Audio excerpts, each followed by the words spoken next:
Welcome to Happy Homes and Gardens. I'm your host. My name is Daphne Royse. I am a real estate broker, architecture, and interior designer. As is apparent from any interior design magazine, indoor plants are a big part of design, regardless of the style, color, or spaces. Leafy green plants add life to an interior space.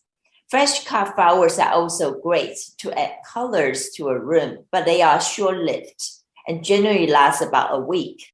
Leafy green plants can last for months and years after years, and a person does not need a green thumb to own an indoor plant. Leafy has experts that can guide you to plants that can purify the air, survive in low lights, and be pet-friendly. I am excited to have Nick Jones, who is a plant consultant of LEAFY and will share more about indoor plants with us. Hello, Nick. Hi, Daphne. How are you? Good. How are you? I'm doing great. Tell us about yourself and what you do. So I work for LEAFY. We are theleafyplant.com. We're also on Instagram. We have 4 stores throughout California. I'm in our Palo Alto location. This is where we started it all. I believe this store opened Thanksgiving of 2018. I've been with the company since 2019. I've seen a lot of crazy changes through pandemic and just through market changes. People kind of, during the lockdown, they spent a lot more time at home. So we had a lot more interest in plant growth, and we've just extended that. I love working for LEAFY. There's a lot that I've learned being here, a lot of great people that I've met, and we are just open to helping people bring the outside into their lives. And we're ready to help you find that plant that will really brighten up your space or kind of tie together something. You have a lot of plants behind you. Are they from California or from different part of the world? For the most part, everything I have in the store, it comes from a tropical or subtropical space. There's not many plants in here that I would say come from California. We maybe have some succulents that come from California or Mexico, but for the most part, they come from Southeast Asia, Brazilian rainforest, South Africa. Most of the plants that we have here in the shop, they kind of require specific humidity, low to medium bright light. I don't really have anything that could survive outdoors. So what we kind of focus on is the indoor space. If you were here in the shop, you would kind of palpably feel the humidity. We constantly try to foster a more of a humid space here. It's probably about 60 to 70% humid in this space, where I would say outside, it's probably 40 to maybe 50. Based on where you are in the Bay Area, that changes. All of our little microclimates change the humidity throughout. But for the most part, nothing that I have in the shop here would really thrive outside. They would really have a hard time. I understand you have a different type of indoor plants for beginners, people who have pets, and people who wants to live in healthy living environments. Can you elaborate more on different type of plants? So as far as plants for beginners, there's definitely a good range of plants that I could recommend for somebody. If they walked in here and they said, I don't know anything about plants, everything I've ever had, I've killed. I think that those types of people really need to take a step back and give themselves some access to forgive themselves, in the sense that no one is able to know everything. So for a beginner, I would recommend you start with something like a ZZ plant or a snake plant that I've got here behind me. These plants you only really need to water about once a month. If you wanted to go a little bit more fun and have some access to a lot of leaves, that would be the pothos family. These need watering about once a week or so, but I've also found that they are very adaptable. I've kind of heard that story from people. I went away for a week. My friend was supposed to take care of my plants, and all of my plants died except for my pothos. The pothos, they're pretty hardy. They come in a range of colors. You can kind of see that if you wanted to get something that's a little more exciting, the pothos family has a wide range of variegation. This is one of my favorites here. You can kind of see the silver aspects of these leaves. All of these I would recommend that a beginner could have in their life. You don't have to have something that's very, very basic and boring and your friends won't like it for you to really thrive as a beginner. I think that one thing that you have to consider is developing a relationship with this plant that would be on a kind of a daily scale, a weekly scale, a monthly scale, and then a yearly scale. There's aspects throughout that relationship that you have to take into account because the plants need you more than anything. If you don't care for these plants, they have really no way. They're not in their natural habitat, so they can't seek out water and nutrients the way that they would in the wild. So you have to be that steward for them. And I think when you develop that, you really kind of fill yourself up and you feel, when you get a brand new leaf growing, it's almost like a magical quality that you just feel so connected to a long, it's thousands, millions of years of development for this to happen. And you can be part of it. You came from the wild and you can return to the wild a little bit by bringing plants into your home. There are a wide range of plants. And if you have pets in your home, I would highly recommend you visit the ASPCA website. You talk to one of our leafy experts here. We have a specific set of plants that are set aside for pet friendly. And one of those is the Calathea and the Maranta family. I've got one here. This is actually a non-toxic plant. Your pets could chew right on it and they would probably just feel a distaste in their mouth and probably get over it, but it's not going to cause them any harm. I've actually heard some people say that this plant can be a little bit of a hallucinogen for their cats, so they're drawn to it, but I wouldn't recommend to let them chew on the sansevierias and the snake plants because it's not good for them long term. There's a lot of chemical constituency within that can do some damage to your pet's internal organs and things like that. So you want to be mindful of that when you're shopping. That being said, I have 2 cats. I had a little dog in my life. And what I've done is, because I have 70 plus plants, definitely I have some toxic plants in my collection. I reward good behaviors and I keep things up high. Either I put it up on a bookshelf and let it drape down, or I have a specific place where I have a lot of these plants. I don't put many on the ground that they're going to be, they're going to feel compelled to chew on. Most of the plants that I have on the lower space, they have big leaves that don't really interest them. They don't move around much. And I just try to, give them pets and give them treats away from those plants just to kind of help foster an environment where they don't even want to chew on that kind of stuff. As far as cleaning the air, the science behind it is pretty remarkable. NASA has done some research. They were more concerned about could they actually sustain atmospheric environments on the International Space Station. In the early 80s, they did some tests, and they found that when they put these plants specific species into these clear boxes, then pump them full of chemicals, within an 8-hour, a week, and a month period, there were a lot of these free radical chemicals that are kind of just free floating in the air that were pulled into the parts of the plant. The interesting thing is they do a little bit of every piece of the plant does something. So the blades, the canes, the leaves, the roots, they all sequester contaminants in them and they release oxygen. So all plants are constantly working through that process of pulling CO2 and other things into them and then releasing oxygen. And that can be beneficial for you. So there's a nice relationship that you can build. Now, I want to be clear. You're not going to be able to replace your expensive HEPA filters. If you have allergies, things like that, you need to take that into consideration. I have definitely had some clients that I've sold the rubber tree plants, the Ficus elasticas to, and they actually have an allergic reaction to the sap, which is the natural form of latex. So take that into consideration. If you see rashes, if you feel weepy eyes, things like that, plants come from the wild. And so they do have some of those aspects just part of their evolution. And you can't evade that stuff. So you need to be realistic when bringing plants into your home. So you mentioned those plants for beginners, you only need to water once a month.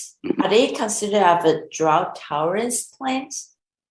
Yeah, whenever I think about drought tolerance, I think about the outdoor space. But yes, when you're indoors, there are a few species: the snake plants, the succulents, the cactus, the ZZ plants.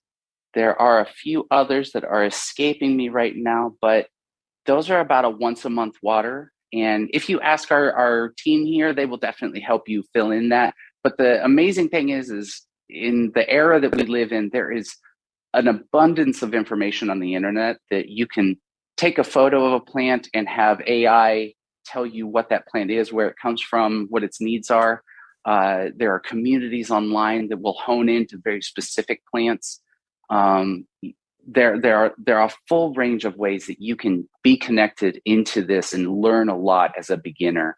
And even as I feel a lot of people consider me a pro, but I still feel like I'm constantly learning about plants. There's always something that you can kind of bring into your collection and just find a whole new vein of things that you can drill down into and just become like enamored with all of the information that's in the world. But drought tolerance is a concern that we have here, obviously.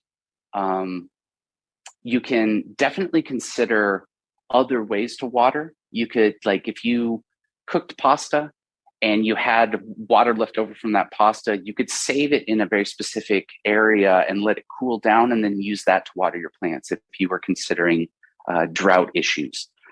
You don't necessarily have to always go to that tap water. The one thing I will say is when you have some specific species that are a little more fragile, like the Calathea family there behind me, they come from the rainforest and they really actually need distilled or purified water. Worst case scenario, if you don't have a purification system or you don't have the ability to constantly have a budget for distilled water, you can decanter some tap water out of the sink, let it sit for 24 hours, and that'll off gas some of those things that are in our water system that we have to do as humans to clean our water, but they don't really react well with the plants. Calciums, salts, things like that are in our water system that can really like bother a plant. So you need to be cognizant of that when you're bringing plants into your home.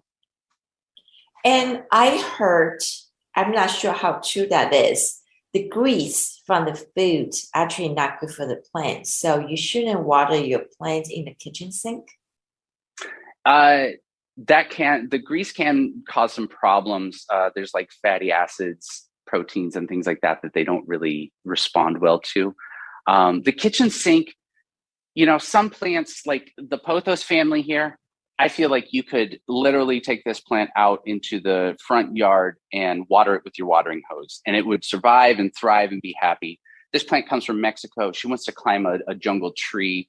She's very hardy. The Calathea family and like this Maranta here, if you were to do that same thing to this, you would probably get crispy edges and the plant would just overall start having some issues, maybe yellowing leaves and fall apart in a matter of weeks. So that's the sort of range that you have to consider when you're bringing plants into your life. We've got a lot of rare plants and the price point on this plant is $600. And the reason why is because it's very specific to its variegation. And this is highly sought after. This market is kind of changing by the minute, by the hour. But right now, these are very, very expensive plants that you would definitely want to consider using distilled or purified water. There's RO water. There's hydrogenated water. Like there's a lot of different ways that you can buy into this whole process. I don't recommend this for anyone that's not prepared to get into a $600 plant, though. It's gorgeous. It's beautiful. I love it myself, but you have to be very realistic. The difference between this and a $24.95 plant is a pretty big, pretty big leap. So be prepared for that kind of stuff. Most of the plants behind you, they are very green. Do you have any colored indoor plants? So there's typically a spectrum in the plant world from green, as you can see, I keep showing this one. This is a pothos enjoy, and this has some variegation to the leaves. So there's some white that kind of breaks it up, gives it kind of cottage feel to it. Whereas this is a much lighter green in the Philodendron cordatum neon. So this is a bright green. Now, if you go over into the caladium family, you can actually get some pink, maybe even some purple. This one is, I don't know what the very specific family name is, but as you can see, it's got some very beautiful pink leaves. And I like to also look at the leaves through the sunlight, because that kind of adds like almost like a stained glass window. You get a lot more color and spectrum. One of my favorite families is the Tradescantia. And this is actually one of the little pink panther. And this one, you can kind of see there's a brilliance to these. They store a fine line of air bubbles within their leaves, and that gives them kind of a silver brilliance or an opalescence. And this is a very, very tiny diminutive version, whereas this one is the Tradescantia zebrina that you probably have seen in various different homes and gardens. And you can kind of see the underside of these leaves have a bright, beautiful purple to them. Now that range kind of develops in the wild based on access to light. And as I've sort of understood, the darker the leaf, the more burgundy or purple the leaf, they typically were in a lower light setting. So you want to consider that when bringing these colorful plants into your life. I wouldn't ever really let them sit in hot, bright sun.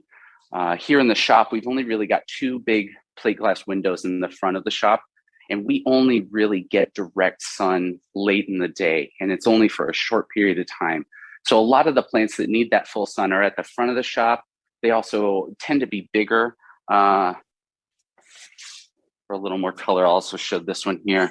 This is in the Ficus elastica family, and this is one of 3 varieties. This is the ruby, and you can kind of see that it does have a very pink leaf to it. There's 2 more varieties of this. One is Taniki, and that has more of a cream color to it. And then there's the burgundy, which is a much darker green leaf. This is one of my favorite families. This is the croton, and this is just a burst of color. Now, this is a very large plant, so I would consider this would be something on a floor. Maybe it's in a pot with a stand. I wouldn't put this on a tabletop necessarily, unless you had a large table that could fit maybe 30 people.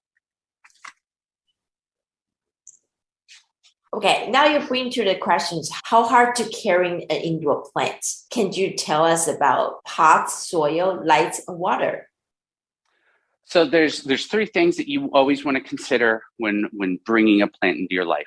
The sunlight is one aspect, the water is the second aspect, and then the nutrients is that third. So there's kind of a triangle that you want to find a good center space in between.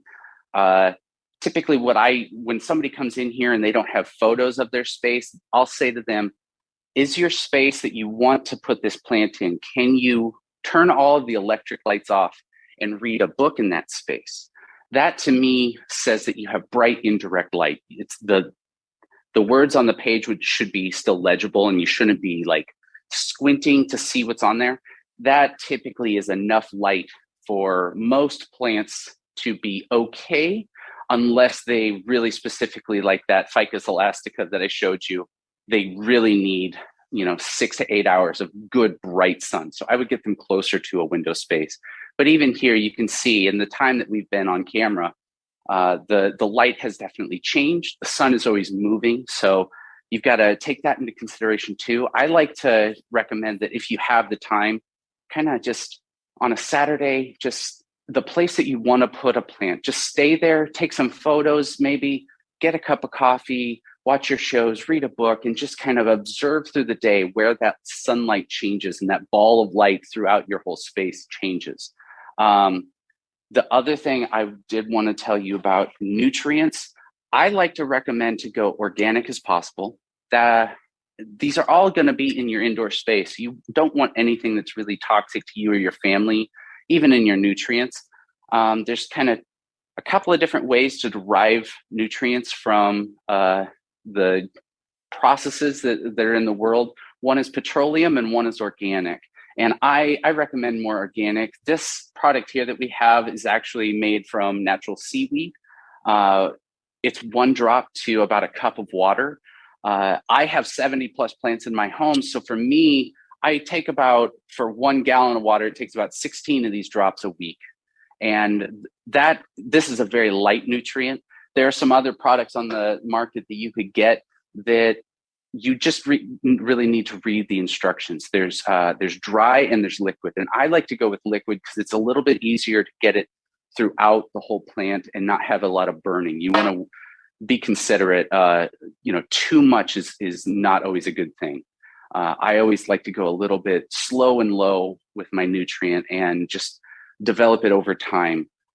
You can water with a nutrient once every 2 weeks, depending on what you have. Maybe they're constantly in a growth cycle in the early spring, so you do want to give them those nutrients more frequently. But then when you get to winter, all plants kind of slow down taking in nutrients. And if you kept pumping that into the soil, they'll just kind of sit there and develop way too much. So pull back on your watering and your nutrients in the winter is what I would recommend, by at least 30%. So if I'm doing a full gallon of water all the rest of the year, I'll maybe pull it down to like a third of that, or pull a third of that away when I go to water. Sunlight's a big one. The humidity in your space can also be a factor. If you're seeing crispy brown edges, that to me shows that you don't have enough humidity in your space, especially when it comes to these more tender plants. Always be considerate that if you have like the calatheums or the calathea and the alocasias, the caladiums, they need 60 to 80% humidity. So a humidifier can really do wonders for you. Do you carry any orchids or edible plants? I don't have edibles. Every once in a while during the spring, we bring in some herb garden, little countertop herbs and things like that. But for the most part, I don't have any vegetables. We typically in the shop don't get many flowers. Sometimes here and there, we bring in some interesting aspects of flowers. I did see one earlier, but I don't want to run away. We don't always have orchids, but every once in a while, we might have something. I would definitely either shoot us an email on our website at info@theleafyplant.com or just give us a call at the shop that's closest to you. I'm here at the Palo Alto shop. We've also got Roseville. We're opening a new one in Valley Fair. And then we also have one in Pasadena with more to come. We're always looking to expand. So we might be coming to your neighborhood by the time you see this. You mentioned earlier about brown tips on the leaves. What are the warning signs that plants need to have special attentions? So plants only have so many ways to communicate. One is yellowing leaves. One is brown tips. One is kind of a overall wilting. The yellowing leaves isn't always what you read on the internet. You have to consider what's been happening to that plant in the space. So yellowing leaves can mean too much sunlight. Yellowing leaves can also mean too much water. The number one issue that I hear here in the shop is root rot. And root rot is just letting a plant sit in its own water. I typically recommend that you leave plants in their nursery pot. And when I say a nursery pot, I'm talking about these kind of gross plastic pots. The nice thing, two different aspects. One, if you buy this pot in May and you like it and it fits your decor, you can live with it and be happy. And then come September, if you want to change things out, it's much easier to just take this and swap it out for another pot really quick. And a lot of people consider this cheating. I don't. I think that whatever helps you and your plant have a great relationship and not constantly be worrying. That being said, some people just love to have plants potted directly in a pot. Now, this is a great example. There's no drainage hole in the bottom of this pot. And this would be an instant problem for root rot, especially with like a ZZ that you're only watering once a month. There's no real way, if you were to pot this plant directly in here, for you to see what's going on in that root system. So just be very aware of that. The one thing to avoid that I would recommend is getting a pot that has a drainage hole in the bottom and possibly a drainage dish. The nice thing about the drainage dish is even if you were to pot directly into here, you would be able to visually see whether or not the water's coming out the bottom. You always kind of want the water to flow through and dry out every week. You can go a little bit more scientific and get one of our water moisture meters and dip it into the soil, and it will tell you specifically if it's dry, moist, or wet. And then you'll know when I go to water, if I'm dipping that moisture meter in there and it's saying wet, I'm going to hold off. And then I need to consider that each week when I go to water. If that plant is staying wetter longer, maybe it's not evaporating in the sun. Maybe it's pulled back from a space that it's not allowing that water to get through the plant quick. So you might want to pull back a little bit on your water. The other aspect, I would say, we talked about the humidifier. You can also bring a mister in. Now, these are really great because they're called continuous misters. And you kind of pull once and it just constantly puts out a really fine mist. What I would recommend is if you're going to mist plants, don't let the plant sit in a hot sun space with water droplets on it. The other thing is if you mist underneath the leaves, they have a little bit more time to absorb them throughout the whole plant, and it won't just become kind of soggy and prone to bacteria and things like that. So be aware of that if you are going to mist your plants. So what surfaces are good for plants placement? For example, countertop or floors? So the good news is there's no wrong answer. You really have to consider, how does it make you feel? What do you feel in your heart about a plant? When it comes to tabletop plants, I would recommend smaller plants just because you want to consider eye lines. If you're talking to a guest and the plant's up here in front, it's not going to be fun and comfortable. And your guests are probably going to be like, what's with this plant? Can I move somewhere else? If you do want larger plants in your space, you want to consider the architectural build of like how tall they can get. I have, this plant here comes to about my mid-waist or so, and this would be great for a floor space. I also know with this plant itself, I've got maybe some examples at the front of the shop here. This plant can get taller than me in, a matter of 6 months or so. So you want to consider how much taller a plant will get. I wouldn't ever really, for a tabletop or a countertop, I wouldn't really go much beyond, this is about an 8-inch scale, maybe a 10-inch pot, an 8-inch plant. But this also doesn't have a lot of height to it. It's going to constantly crawl out. You want to maybe be cognizant of that. If you have like a big centerpiece on a big table, if it has like 10 plus chairs or so, there would probably still be enough room to have place settings and this plant here in the center, even if it trailed out. I wouldn't really go, think about that. When you come into the shop, what I would highly recommend is take some photos of your space in optimal light. So if it's in the middle of the day, don't take them at night. It's really not going to help you or I if I'm seeing photos of your house at night. Early morning is good, but that midday is kind of the hardest part of the day when that hot sun comes through. So I would be able to tell you like, well, that window looks really hot. It's maybe south facing and it just gets a lot of exposure. So be careful there. There's only a certain range of plants like the monsteras that I would recommend for a high bright space like that. I've even had one client came in and it was a very impressive thing. She used the sort of Google 360 virtual tour to document her space, and she walked me through it on her phone. So if you're able to kind of have that the pre-planning to have something as dynamic as a 3D video or even just a video from your phone, that will kind of help the person here at the shop give you some ideas of what you could put in that space. Photos work too. What I always recommend with taking photos of your space is don't take a photo of the wall that doesn't get sun. Put your back against that wall and take a photo showing me what sort of sunlight you get throughout the whole room. You really don't want to document the corners unless you want to put a plant there. Maybe take a photo of that dark corner, but then also take a photo of the opposite corner where I can see what sort of sunlight gets to that corner. A lot of it is trial and error.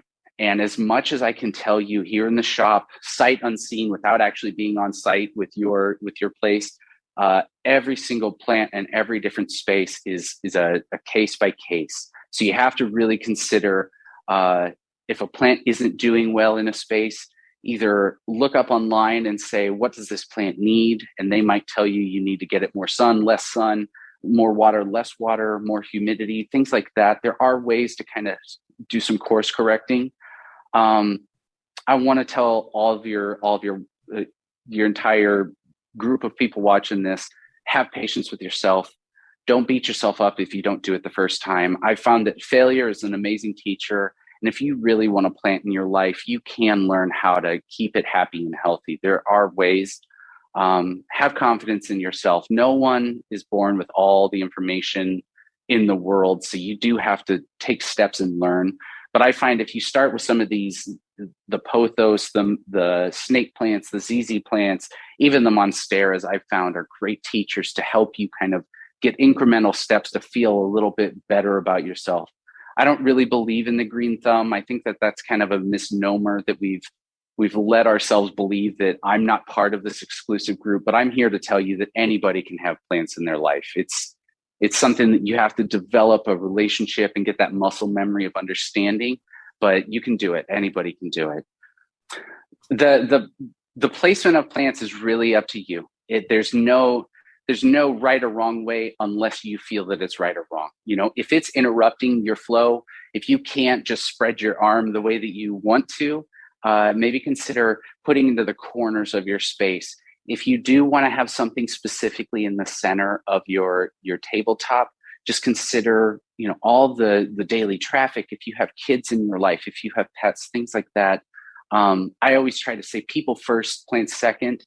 And you can definitely bring a lot of beauty and the full range of the jungle into your life and still be able to live your truest self. Tell us, where do people can buy your plants? What is the best way to buy it, online or in the store? We have gone through several different iterations. Our website, we used to do during, the high-end days of the lockdown, we did a lot of no-contact deliveries, but we've pulled back on that because it's really hard to keep a plant very healthy through the delivery system. I would highly recommend you give us a call to your local shop, whether you're in Palo Alto, Roseville, San Jose, Pasadena. We're open Monday through Sunday, 11 to 7:30. Our Valley Fair space has very specific hours that are tuned to the mall. So I'm not certain what they are right now, but I think that they're 11 to 7:30 Monday through Saturday. And I don't know what their Sunday hours are, but they're going to be in the center of the mall. So you're going to definitely see them. We have a weekly plant shipment. So we're constantly changing in inventory. The one thing I would highly recommend is if you walk into my space and you see a plant and you're in love with it, buy it that day because it will not be there by the next time you come. These plants move really fast. We have a lot of really dedicated regulars that are always coming through here and trying to add to their population, whether it's a $600 rare plant or a $10.95 pothos. There's a full range of anybody can get something here. There's a lot of gifts. We do gift wrapping. We have a nice little bag that has a fan club of all of its own. It's a really nice little piece, and we can add a ribbon to it, give you a card. We have gift cards online. I've had people who live in New York, but their friends and family are here in the Bay Area, and they'll call us. They'll buy a gift card over online, and then that person has, carte blanche to just come in and fulfill their plant dreams. But really being in our spaces is the best way to get access to us. It's wonderful for all the valuable information you provided to us today, and I will be sure to visit your Palo Alto store. Thank you, Daphne. This is great. We really appreciate you having us on. Thank you so much. You're welcome. Have a great day. You too.